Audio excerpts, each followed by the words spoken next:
सुप्रभात बच्चों, कैसे हैं आप सभी लोग। आशा है आप अपने घर में स्वस्थ एवं सुरक्षित होंगे। तो बच्चों, आज आज हम आपकी संस्कृत पाठ्य पुस्तक संकल्पम से पाठ 3 ज्ञानवर्धका श्लोका पढ़ने जा रहे हैं। बच्चों, जैसा कि इस पाठ का नाम है ज्ञानवर्धका श्लोका, इसका अर्थ है ज्ञानवर्धक श्लोक। तो चलिए बच्चों, इस पाठ को पढ़ा जाए और समझा जाए। तृतीयः पाठः ज्ञानवर्धका श्लोका। शिक्षण बिंदु है जीवने व्यवहारिकं ज्ञानम अपि आवश्यकं भवति। बच्चों, जिसका अर्थ है जीवन में व्यवहारिक ज्ञान का होना आवश्यक है। बल, बल का अर्थ होता है ताकत। चलिए इस श्लोक को पढ़ते हैं और इसके अर्थ को समझते हैं। दुर्बलानां बलं राजा, बालानां रोदनं बलम, मूर्खाणां च बलं मौनम, चौराणां अनृतं बलम। बच्चों, यहाँ पर बताया गया है कि कमज़ोर लोगों की ताकत राजा होता है। जो कमज़ोर होते हैं उनको अपने राजा पर पूरा भरोसा होता है और वे अपना सब कुछ राजा को मानते हैं। उसी तरह से बालानाम रोदनम बलम, और बच्चों की ताकत रोना होता है। बच्चे रोकर अपनी जिद को पूरा करवाते हैं। मूर्खाणाम च बलम मौनम, और जो लोग मूर्ख होते हैं वे चुप रहने में ही अपनी भलाई समझते हैं। चुप रहना उनकी ताकत होता है, क्योंकि वे जानते हैं कि अगर वे बोलेंगे तो लोगों को समझ में आ जाएगा कि वे मूर्ख हैं। उसी तरह से चौराणाम अनृतम बलम, और जो चोर होते हैं, किसी चीज़ की चोरी करते हैं, वे अक्सर झूठ बोलते हैं, क्योंकि अगर वे झूठ नहीं बोलेंगे तो उनकी चोरी पकड़ी जाएगी। तो बच्चों, हमने इस श्लोक के द्वारा क्या जाना कि किसका बल किस में होता है। चलिए हम दूसरे श्लोक की तरफ आगे बढ़ते हैं। धनम, धन, विदेशेषु धनम विद्या। यहाँ पर बताया गया है कि विदेशों में, घर से बाहर विद्या ही धन है। व्यसनेषु धनम मति, और विपत्ति में बुद्धि ही धन होती है। विदेशेषु धनम विद्या, व्यसनेषु धनम मति। विदेशों में, घर के बाहर हमारा ज्ञान ही हमारा धन होता है, क्योंकि वहाँ पर न तो हम किसी को जानते हैं, ना कोई हमें जानता है। हम अपने ज्ञान के द्वारा ही अपना कार्य करते हैं। उसी प्रकार विपत्ति में बुद्धि ही धन होती है। अगर हमारे ऊपर मुसीबत, कठिनाई, विपत्ति आती है तो हम अपनी बुद्धि से ही उस विपत्ति पर विजय पाते हैं। उसी प्रकार परलोके धनम धर्म, और परलोक में हमारा धर्म ही धन होता है। हमने अच्छे कार्य किए, बुरे कार्य किए, इन सब का हिसाब किताब हमारे परलोक में ही होते हैं, और हमारा धर्म ही वहाँ धन बन जाता है। उसी प्रकार सीलम सर्वत्र वै धनम, और जो हमारा चरित्र है, सील का अर्थ है चरित्र, हमारा आचार, हमारा व्यवहार, तो हमारा चरित्र, हमारा सदाचार ही हर जगह धन है।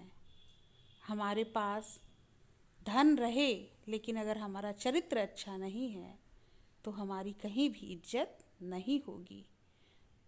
तो हमारा चरित्र ही हमारा सबसे बड़ा धन होता है। विषम, विष, इसका अर्थ है जहर। अनभ्यासे विषम विद्या, अगर हम अभ्यास नहीं कर रहे हैं तो वे विद्या हमारे लिए जहर के समान हो जाती है। अगर हमें किसी भी चीज़ का ज्ञान है और हम उसका अभ्यास नहीं कर रहे हैं तो हम उसको भूल जाएंगे। इसलिए अगर हम बार बार अभ्यास न करें तो वह विद्या हमारे लिए जहर के समान हो जाती है। अर्जीर्णे भोजनम विषम। यहाँ पर अर्जीर्णे भोजनम विषम का अर्थ है कि अगर हमारा पेट भरा हुआ है और हम दोबारा भोजन कर लेते हैं तो दोबारा किया हुआ भोजन हमारे लिए विष के समान हो जाएगा। वह हमारे शरीर के लिए स्वास्थ्यवर्धक नहीं होगा। उसी तरह से विषम गोष्ठी दरिद्रस्य। दरिद्र के लिए, जो गरीब है, उसके लिए सभा करना, गोष्ठी करना विष के समान है, क्योंकि वह तो खुद गरीब है। वह तो अपना भोजन, अपनी व्यवस्था खुद नहीं कर पा रहा है, और अगर वह गोष्ठी करता है, सभा करता है, लोगों को बुलाता है, तो वह सभा उसके लिए क्या बन जाती है? विष के समान, जहर के समान बन जाती है। भोजनांते जलम विषम। और भोजन के अंत में जल पीना विष के समान काम करता है। अगर हम खाना खाकर और बाद में पानी पिए तो वह पानी हमारे लिए क्या है? विष के समान काम करेगा। समम, समान। नास्ति विद्या समम चक्षु। यहाँ पर बताया गया है कि विद्या के समान आँख नहीं है। चक्षु का अर्थ है आँख। अगर बच्चों हमारे पास विद्या है तो हमारी वह आँख है, क्योंकि विद्या के द्वारा ही, बुद्धि के द्वारा ही हमें पता चलेगा कि जो कार्य हम कर रहे हैं उसका परिणाम भला है या बुरा। हम विद्या के द्वारा ही पता लगाएंगे कि हमारे लिए कौन सा कार्य अच्छा है, कौन सा कार्य बुरा। उसी तरह से है नास्ति सत्य समम तपः। सत्य के समान तप नहीं है। और बच्चों, अगर हम सत्य बोलने का प्रण कर लें तो उससे बड़ी तपस्या कोई तपस्या नहीं होती है, क्योंकि सत्य बोलना बहुत कठिन होता है। तो यहाँ पर बताया गया है कि सत्य के समान कोई तप नहीं है। नास्ति रोग समम दुखम। और बच्चों, रोग, बीमारी के समान कोई दुख नहीं है। हमारे पास नाना प्रकार के भोजन, हीरे जवाहरात, पैसा रुपया रहे और हमारा शरीर अगर स्वस्थ न रहे तो वह सबसे बड़ा दुख है, क्योंकि हम इन सब चीज़ों का उपभोग अच्छे से नहीं कर पाएंगे। तो रोग के समान बच्चों कोई दुख नहीं होता है। और नास्ति त्याग समम सुखम। और त्याग के समान सुख नहीं है। त्याग करना बच्चों, किसी के लिए त्याग करना, किसी के लिए अपने सुखों को न्यौछावर करना, यह सबसे बड़ा सुख है। भयम, पर्वतानाम भयम वज्रात, पद्मानाम शिशिरात भयम। यहाँ पर बताया गया है कि पहाड़ों को वज्र से, इंद्र के अस्त्र से भय होता है, और पद्मा नाम शिशिरात भयम, कमलों को ठंड से भय होता है। जब बिजली कड़कती है और अगर पहाड़ पर गिर जाए तो पहाड़ के भी टुकड़े कर देती है। उसी प्रकार अगर ठंड पड़ती है तो कमल के फूल गल जाते हैं। तो इन दोनों को, पर्वतों को वज्र से भय होता है तो कमल को ठंड से भय होता है। उसी तरह पादपा नाम भयम वातात, पेड़ों को आंधी से भय होता है।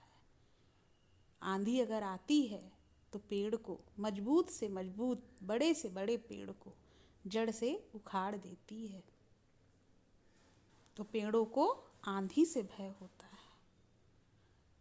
सज्जना नाम खलात भयम, और सज्जनों को दुष्ट से भय होता है। सज्जन व्यक्ति, अच्छे व्यक्ति, उनको हमेशा दुष्ट लोगों से डर रहता है, क्योंकि दुष्ट व्यक्ति अपनी दुष्टता से बाज नहीं आते।